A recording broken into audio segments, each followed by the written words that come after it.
نحمده ونستعينه ونتوكل عليه ونعوذ بالله من شرور أنفسنا ومن سيئات أعمالنا من يهده الله فلا يضلل ومن يضلل فلا هادي له. اللهم صل على محمد وعلى آل محمد كما صليت على إبراهيم وعلى آل إبراهيم وبارك على محمد وعلى آل محمد كما باركت على إبراهيم وعلى آل إبراهيم إنك حميد مجيد. ബഹുമാനപ്പെട്ട അധ്യക്ഷനവറുകളെ, വേദിയിലിരിക്കുന്ന പണ്ഡിത സുഹൃത്തുക്കളെ, ശ്രോതാക്കളെ, ഞങ്ങൾ എന്തുകൊണ്ട് മുജാഹിദായി എന്ന ശീർഷകത്തിൽ നോട്ടീസ് വായിച്ചപ്പോൾ ചില സുഹൃത്തുക്കൾ എന്നോട് ചോദിച്ചു, ഈ പരിപാടിയിൽ നിങ്ങൾ ഈ നോട്ടീസിൽ എന്തുകൊണ്ട് മുജാഹിദായി, എന്തുകൊണ്ട് സുന്നിയായി, ഇത്തരം ചർച്ചകളൊക്കെ ഈ പ്രത്യേക സാഹചര്യത്തിൽ നിരർത്ഥകമല്ലേ? അപ്പോൾ ഞാൻ പറഞ്ഞു, ഓരോ ആൾക്കാർക്കും അവരുമായി ബന്ധപ്പെടാത്ത കാര്യങ്ങളൊക്കെ നിരർത്ഥകമാണ്. ഇപ്പോൾ മരക്കച്ചവടക്കാരെ സംബന്ധിച്ചിടത്തോളം മരത്തിനെക്കുറിച്ചും അതിൻ്റെ വിലയെക്കുറിച്ചും എവിടുന്ന് എങ്ങോട്ട് വരുന്നു, ആ കാര്യങ്ങളെക്കുറിച്ച് സിലോണിൽ നിന്ന് വരുന്ന തേക്കിനെക്കുറിച്ചും മലേഷ്യയിൽ നിന്ന് വരുന്ന ഇരുളിനെക്കുറിച്ചും ഒക്കെ സംസാരിക്കുമ്പോൾ അവർക്കതൊരു പ്രശ്നമാണ്.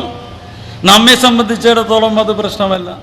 അതുപോലെ രാഷ്ട്രീയ കാര്യങ്ങളെക്കുറിച്ച് ആ വേദിയിൽ സജീവമായി പ്രവർത്തിക്കുന്നവർക്ക് പ്രത്യേക വിഷയമാണ്, അല്ലാത്തവർക്കും അത് നാമുമായി ബന്ധപ്പെട്ട കാര്യങ്ങളാണ് എന്ന നിലക്ക് ചർച്ച ചെയ്യാൻ താല്പര്യമുണ്ടാവും.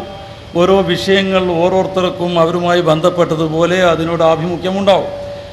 ഈ വേദിയിലിരിക്കുന്ന പ്രഗത്ഭരായ ഈ പണ്ഡിതന്മാരെ സംബന്ധിച്ചിടത്തോളം ഈ ചർച്ചയ്ക്കൊരു പ്രസക്തിയുണ്ട്. കാരണം ഒരു സാധാരണക്കാരനെ അവൻ കാണുന്ന പള്ളിയിൽ കയറി, ആരായാലും ഇമാമു എന്താണോ മനസ്സിലാകുന്നില്ല, അവനങ്ങനെ നമസ്കരിച്ച് പ്രാർത്ഥിച്ച് ഇറങ്ങിപ്പോവുക. കൂട്ടായിട്ട് പ്രാർത്ഥിക്കുകയാണെങ്കിൽ കൂട്ടത്തിൽ ആമീൻ ചൊല്ല, അല്ലെങ്കിൽ സ്വന്തം പ്രാർത്ഥിക്കാതെ ഇറങ്ങിപ്പോവുകയോ ചെയ്യുക, പ്രശ്നമല്ല. 20 റക്അത്ത് നമസ്കരിക്കുന്ന പള്ളിയിൽ പോയിട്ടുണ്ടെങ്കിൽ 20 റക്അത്ത് നമസ്കരിക്കുക, അല്ലെങ്കിൽ 10 കഴിഞ്ഞിട്ട് ഇറങ്ങിപ്പോയി ഒന്ന് നമസ്കരിക്കുകയൊക്കെ ചെയ്യാമെന്നൊക്കെ ചിന്തിക്കാം.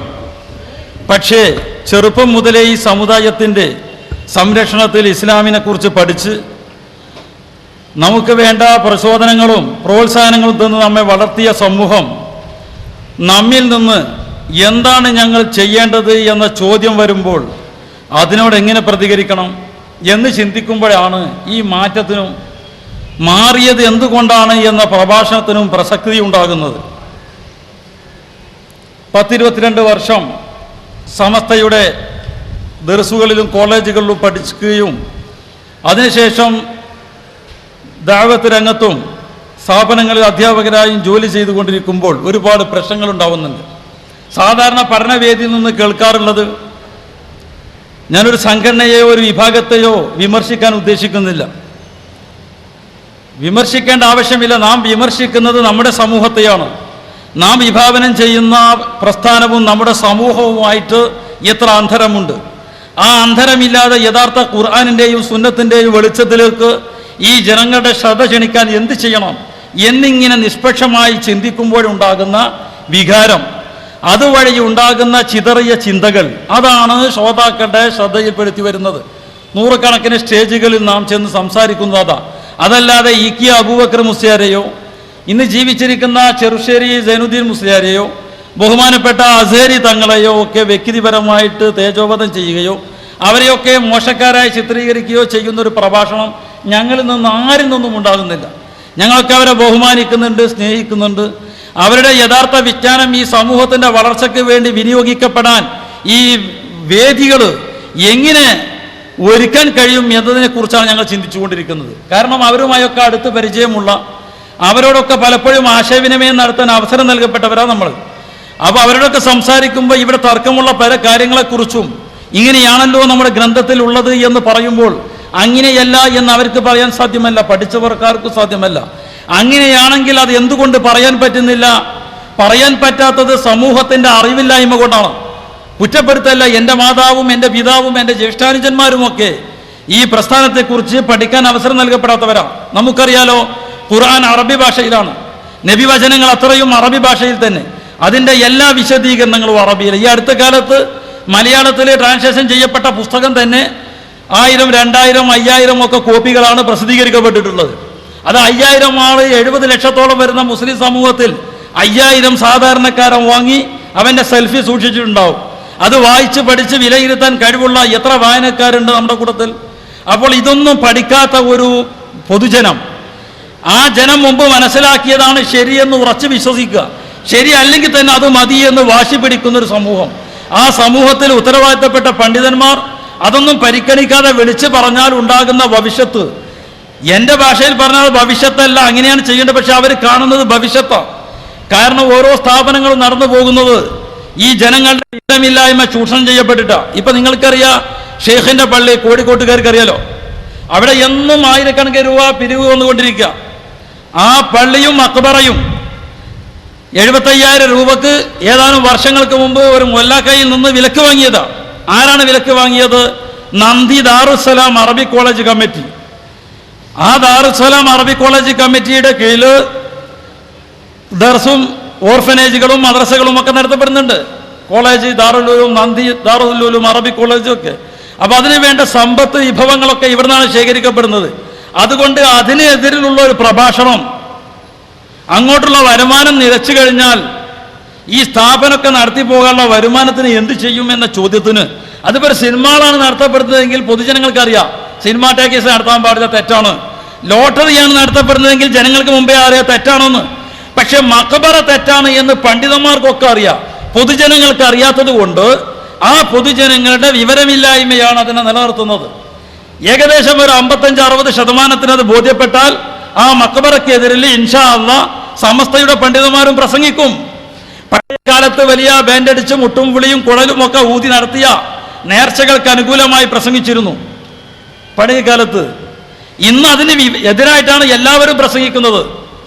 അതുപോലെ സ്ത്രീധനത്തിന് എതിരിൽ പ്രസംഗിക്കുമ്പോൾ അതിനെ അനുകൂലിച്ച് പതുക്കെ പ്രസംഗിച്ചിരുന്നു. ഇപ്പോൾ എല്ലാവരും അതിനെതിരാ. അങ്ങനെ പതുക്കെ പതുക്കെ മാറി വരുന്ന ഒരു സംയുക്ത പ്രബോധന ശൈലി സൃഷ്ടിക്കാൻ വേണ്ടി ഒരു വിഭാഗം മുമ്പോട്ട് വന്നാലേ ഈ കാര്യം വിജയിക്കൂ. എല്ലാവരും മർമ്മം ആലോചിച്ചാൽ ഇത് തുറന്നു പറയാൻ ആരും ഉണ്ടാകൂല. അപ്പൊ ഇങ്ങനെയുള്ള കാര്യങ്ങൾ ചോദിക്കുമ്പോൾ തെറ്റാണ് എന്ന് നമുക്ക് പറഞ്ഞു തരാൻ അവർക്ക് സാധിക്കൂല. അപ്പൊ പിന്നെന്താ ചെയ്യുക? പള്ളിയിൽ ജോലി ചെയ്യുമ്പോൾ നമ്മോട് വന്ന് ചോദിക്കും. ഇപ്പോൾ മാതാവ് മരിച്ചു, പാവപ്പെട്ട കുട്ടികൾ വന്ന് ചോദിക്കുകയാണ്, ഞങ്ങളുടെ ഉമ്മ മരിച്ചു ഉസ്താദെ, ഇനി ഞങ്ങൾ എന്താ ചെയ്യേണ്ടത്? ഉമ്മ മരിച്ചു, മയ്യത്ത് കുളിപ്പിച്ചു, കഫൻ ചെയ്തു, നമസ്കരിച്ചു, മറവ് ചെയ്തു, ഇനി എന്താണ് ചെയ്യേണ്ടത് എന്ന് ചോദിച്ചാൽ ആഖിറത്തിലും അള്ളാഹുവിലും വിശ്വസിക്കുന്ന ഈ കുട്ടികളെ മുഖത്ത് നോക്കി നമ്മുടെ കുട്ടികളെ പോലെ വിലയിരുത്താൻ കഴിയുന്ന മാനുഷികമായ വികാരങ്ങളുള്ള ഒരു പണ്ഡിതൻ എന്ത് പറഞ്ഞു കൊടുക്കും? ഇസ്ലാമിക സന്ദേശപ്രകാരം ഖുർആനും സുന്നത്തും ഫിഖ് ഗ്രന്ഥങ്ങളും പഠിച്ച ഒരു പണ്ഡിതനെ സംബന്ധിച്ചിടത്തോളം ആ കുട്ടികളുടെ മുഖത്ത് നോക്കി പറയാനുള്ളത്, നിങ്ങൾ നിങ്ങളുടെ മാതാവിന് വേണ്ടി അല്ലെങ്കിൽ പിതാവിന് വേണ്ടി പുറത്തു കൊടുക്കണേ എന്ന് പ്രാർത്ഥിക്കുകയല്ലാതെ വേറെ ഒന്നും ചെയ്യാനില്ല മക്കളെ എന്ന. മറിച്ച് 3-ന് സദ്യയും 7-ന് മറ്റൊരു സദ്യയും 15-ന് മറ്റൊരു സദ്യയും 40-ന് വേറൊരു സദ്യയും വർഷാന്ത്യത്തിൽ മറ്റൊരു സദ്യയും ഒരുക്കിയിട്ട് അവിടേക്ക് ഞങ്ങളെയൊക്കെ ക്ഷണിച്ചിട്ട് അവിടെ വെച്ച് മാപ്പിളപ്പാട്ട് പാടി പിരിയാം, ചില്ലറ സംഘടിപ്പിച്ച് തന്നാ മതി എന്ന് പറഞ്ഞു കൊടുക്കാൻ മാത്രം മൃഗീയമാണോ നമ്മുടെ മനസ്സ്? അങ്ങനെ പറഞ്ഞു കൊടുത്തിട്ടില്ലെങ്കിൽ നിങ്ങളൊന്നും ചെയ്യണ്ട, നിങ്ങൾ എപ്പോഴും അള്ളാഹുവിനോട് നിങ്ങളുടെ മാതാപിതാക്കൾക്ക് വേണ്ടി പ്രാർത്ഥിക്കണം മക്കളെ, ഞങ്ങളും പ്രാർത്ഥിക്കാം എന്ന് പറഞ്ഞ് തിരിച്ചയച്ചാൽ, വീട്ടിൽ ചെന്ന് കുടുംബത്തിൽ ചെന്ന് അങ്ങനെ പറഞ്ഞാൽ, ആര് പറഞ്ഞു? പള്ളിയിലെ ഖത്തീബ് പറഞ്ഞു. അയാൾ എന്താ വഹാബിയാണോ എന്ന് ചോദ്യം വരും. കമ്മിറ്റിക്ക് പരാതി ഉണ്ടാവും. കമ്മിറ്റി വിളിച്ച് ചോദിച്ചാൽ ഇങ്ങനെയാണ് വേണ്ടതെന്ന് പറയുമ്പോൾ മുസ്ലിയാരെ നിങ്ങൾ പറഞ്ഞത് ശരിയാണ്. പക്ഷെ നമ്മുടെ മഹല്ല് സുന്നി മഹല്ല നിങ്ങൾക്കറിയാലോ, ഇവിടുത്തെ അവസ്ഥ നിങ്ങൾക്കറിയാലോ. അതുകൊണ്ട് ദയവ് ചെയ്ത് നിങ്ങൾ അടുത്ത വെള്ളിയാഴ്ചൻ്റെ മുമ്പ് ഇവിടുന്ന് വേഗം പോകണം, ഇവിടെ കുഴപ്പമാണ് എന്നാണ് ഏറ്റവും മാന്യന്മാരായ കമ്മിറ്റിയാണെങ്കിൽ തന്നെ പറയാം. പിന്നെ അവിടെ കിതാബിനെ കുറിച്ച് ചിന്തിക്കാനോ അവിടുത്തെ പ്രമാണങ്ങൾ പരിശോധിക്കാനോ ഒന്നും സമയമല്ല. അവിടെ തൽക്കാലം പരിപാടികൾ മുമ്പോട്ട് പോകണം ഇതുവരെ പോയതുപോലെ എന്നേ പറയൂ. അപ്പോൾ ഇങ്ങനെ അനുഭവത്തിന്റെ വെളിച്ചത്തിൽ, ഇതൊരു അനുഭവമല്ല, ഒരു വീടുണ്ടാക്കിയിട്ടുണ്ടെങ്കിൽ ചോദിക്കും ആ വീട്ടിൽ കയറി താമസിക്കാൻ നല്ല ദിവസം എന്നാണ്.